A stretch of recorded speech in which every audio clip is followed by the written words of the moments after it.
legal arguments that the whole Khalistan movement is going to rely on when it comes to the international community and through international courts to recognise the new sovereign state of Khalistan is to say, look, the people of Punjab are not being treated equally in terms of their human rights. Their human rights are being abused.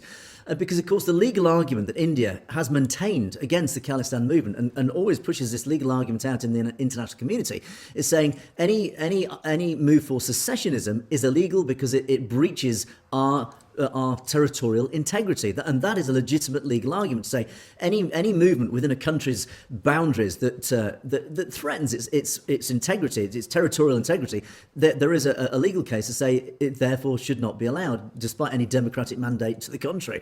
But one of the key counters to that legal argument is if the people within that area, within that state that is arguing for independence, if they can actually show, prove, and demonstrate legally to a legally sound extent that they have been abused, that their human rights have been abused, and the citizens of that particular territory have been treated in a different way, obviously in a more detrimental, a worse way than anybody else in the whole nation, they could then have that legal argument to say, therefore, we have the right to break away. And this is exactly what's happening in Punjab. So all I would say is to the people of Punjab, it's awful, and I used this phrase before, that it's always darkest before the dawn. So indeed, Punjab has been suffering for a very long time under the cosh of the Indian state, and particularly the Indian law enforcement, the police force, have been quite brutal, and that's an understatement, across Punjab for many decades. And again, it seems to be happening again, and we have reported so many stories recently of the brutality of the police within the Punjab state.